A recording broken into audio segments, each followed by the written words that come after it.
హైదరాబాద్ మెట్రోలో ఛార్జీలు పెరగనున్నాయి. హైదరాబాద్ మెట్రో 2017 నవంబర్లో స్టార్ట్ అయింది. అయితే ఇప్పటి వరకు ఛార్జీలు అయితే పెంచలేదు. ఇది మెట్రో స్టార్ట్ అయ్యి ఇప్పటి వరకు 8 సంవత్సరాలు అయింది. కోవిడ్ ఎఫెక్ట్ కావచ్చు, ఫ్రీ బస్ ఎఫెక్ట్ కావచ్చు, మెట్రో నష్టాలు ఉందని మెట్రో సంస్థ చెప్తుంది. ప్లస్ ఈ మెట్రో ఛార్జీ పెంచాలనే ప్రతిపాదన గవర్నమెంట్తో చర్చిస్తున్నామని మెట్రో చెప్తుంది. అయితే మెట్రో ఛార్జీలు పెంచడం అనేది మెట్రో ప్రయాణికులు ఎలా తీసుకుంటున్నారు ఈ రోజు పబ్లిక్ క్లాక్లో తెలుసుకుందాం. వచ్చేయండి. మీ పేరు? నా పేరు గిరీష్ అండి. గిరీష్, మీరు ఎప్పటి నుంచి మెట్రోలో ప్రయాణిస్తున్నారు? ప్లస్ మెట్రో ఛార్జీలు పెంచుతున్నారు, మీ స్పందన ఏంటి? నేను మెట్రో యూజ్ చేస్తూ ఒక 1 year అవుతున్నది. మెట్రో ఛార్జీలు పెంపంటే దీన్ని మనం 2 వైపులుగా మనం చూడాలి. ఎందుకంటే జనాలు పెరుగుతున్న కొద్దీ ఏమవుతుందంటే మనకి ఒక్కోసారి మీరు అబ్జర్వ్ చేసినట్టయితే 8కి 9కి అసలు నిల్చోలేని పరిస్థితి కూడా ఉంటుంది. టైం కూడా ఆఫీస్కి వెళ్ళని పరిస్థితి ఉంటుంది. ఈవెన్ సపోజ్ నేను ఇక్కడ దుర్గంజర్లో వర్క్ చేస్తున్నాను, నేను టైంకి వెళ్ళని పరిస్థితి కూడా మనకు చాలాసార్లు నెలకొంది. సో ఇలాంటప్పుడు ఏంటంటే గవర్నమెంట్ మీద బర్డెన్ పడుతుంది. ఆబ్వియస్లీగా బోగీలు పెంచాలి, నెంబర్ ఆఫ్ ట్రైన్స్ ఇంక్రీజ్ చేయాలి, and at the same time ఇదే ప్రాబ్లం ట్రాఫిక్ని తగ్గించాలంటే కొత్త ట్రాకులు కూడా వేయాల్సి వస్తున్నది. సో ఇదంతా ఇన్వెస్టర్లు వచ్చి పెట్టాలంటే కాదు. సో ప్రజలు కూడా ఎంతో కొంత ట్యాక్స్ పే చేయాల్సి వస్తుంది. అది ఛార్జీల పెంపు మీద ఉంటుంది. అట్ ద సేమ్ టైం ఛార్జీలు పెంపు ఉన్నది కదా అని చెప్పి ఒకేసారి 15 రూపాయలు పెంచాలనేసి అంటే డైలీ ట్రావెల్ చేస్తున్నోడికి అవ్వదు. డైలీ మనకి ఇటుపక్క 15 అటుపక్క 15 పెరిగిపోయింది అనుకోండి, 30 నెలకి ఎంత ఉన్నది 900 అవుతున్నది. సో ఒక 1000 రూపాయలు అంటే ఒక రైస్ బ్యాగ్ వస్తుంది, కర్రీస్ తెచ్చుకోవచ్చు. సో అట్లా కాకుండా ఛార్జీలు పెంచే ప్రాసెస్ అనేది కూడా కొంచెం కొంచెం పెంచుతుంది. అంటే లైక్ ఒకేసారి కాకుండా ఒకసారి 3 రూపాయలు, ఇంకోసారి 4 రూపాయలు అట్లా పెంచితే సగటు నార్మల్గా ఒక యావరేజ్ కామన్ మ్యాన్కి ఈజీగా ఉంటుంది. At the same time bus pass avail చేసినట్టు కూడా మెట్రో పాస్ కూడా అవైల్ చేయాలి. స్టూడెంట్స్కి ఉన్నది ఓకే, ఎంప్లాయీస్ ఏం అన్యాయం చేశారండి. సో ఎంప్లాయీస్ కూడా ఏదో ఒక స్కీమ్ అట్లీస్ట్ మొన్న ఒక స్కీమ్ వచ్చింది అన్నారు ఏంటి, 21 days పే చేస్తే చాలు 30 days ట్రావెల్ చేయొచ్చు అని. దానికోసం మాట్లాడితే అది ఓన్లీ ఎంప్లాయీస్కి ఉంటుంది, అది ఓన్లీ ఉంటుంది అనేసి అన్నారు.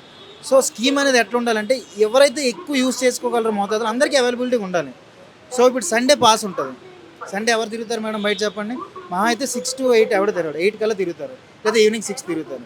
సో ఇది ఒక. And next night time metro time కూడా ఇంక్రీజ్ చేస్తే నైట్ షిఫ్ట్ వెళ్ళే అమ్మాయిలు కానీ చాలా సేఫ్ ఉండదు. ఎందుకంటే రోడ్డు మీద వెళ్ళే ట్రాఫిక్ వీటన్నిటికన్నా మెట్రో అనేది సేఫ్, సెక్యూర్ అని నేను హ్యాపీగా ఫీల్ అవుతున్నాను. Thank you. త్వరలో హైదరాబాద్ మెట్రోలో ఛార్జీలు పెంచాలనుకుంటున్నారు, మీ స్పందన ఏంటి? ఛార్జీలు పెంచుడు ఇప్పటికే హై ఉన్నాయి, మొదటి నుంచి హై ఉన్నాయి, దాన్ని తగ్గించాలని అడిగినాము. కానీ ఇప్పుడు మీరు మళ్ళీ పెంచుతానంటే చాలా కష్టము. పబ్లిక్ 10 నుంచి 15 రూపాయలు పెంచితే భారంగా ఉంటుందా? చాలా భారంగా ఉంటుందండి. ఎందుకంటే ఇంతకుముందే బస్సు కంటే ఎక్కువ డబ్బులు పెట్టారు.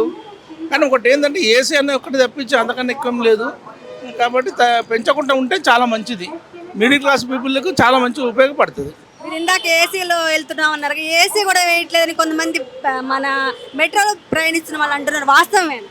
ఏంటండి ఏసీ వేయడం లేదన్న వార్త వస్తుంది, అది నిజమేనా? ఏసీ అంటే వేస్తున్నా కానీ ఇప్పుడు ఎంప్లాయీస్ వాళ్ళు ఐటీ వాళ్ళకైతే ఉపయోగపడుతుంది. కానీ మిడిల్ క్లాస్ వాళ్ళకి ఇంత హై పెట్టడము మళ్ళీ పెంచడం చాలా మంచిది కాదు.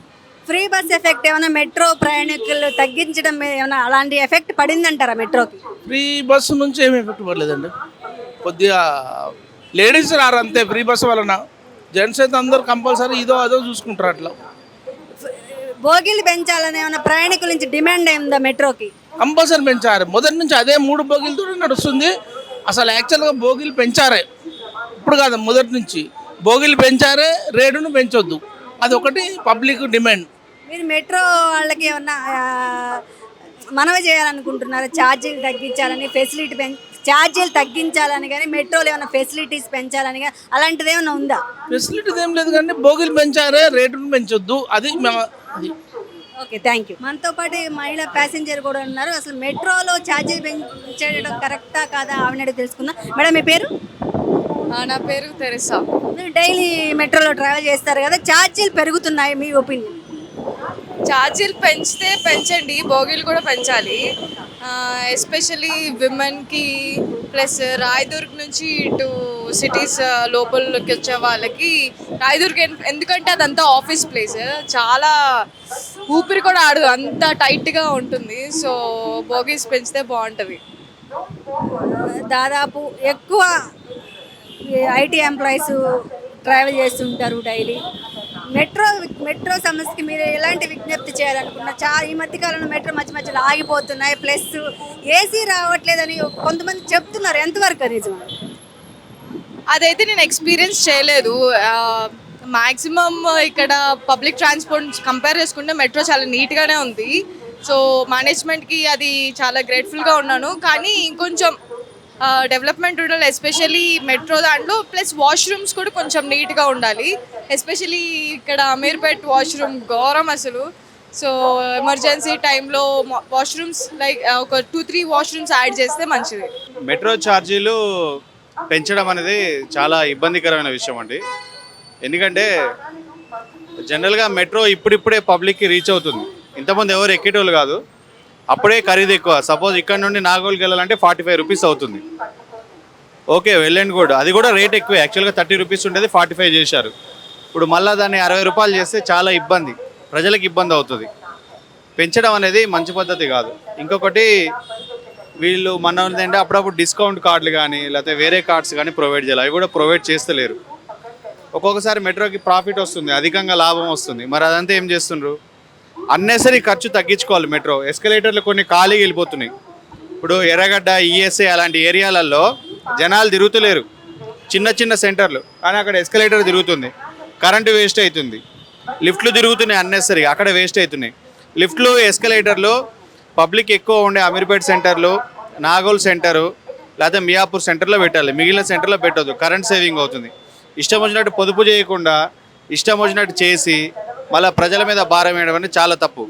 మెట్రో వాళ్ళే అనాలిసిస్ చేసుకోవాలి ఎట్లా పొదుపు చేయాలనేది. వాళ్ళు పొదుపు చేయకుండా మళ్ళీ ప్రజల మీద భారం వేయడం చాలా అన్యాయం. అది భోగిలు ఏమైనా పెంచాలని డిమాండ్ ఉందా మీ నుండి? బోగీలు అనేది సఫిషియెంట్గా ఉన్నాయి మేడం. కాదు, కొన్ని మీకు మెట్రో ఆదాయ వనరులు కావాలంటే కొన్ని నాన్ స్టాప్ ట్రైన్స్ వేయాలి.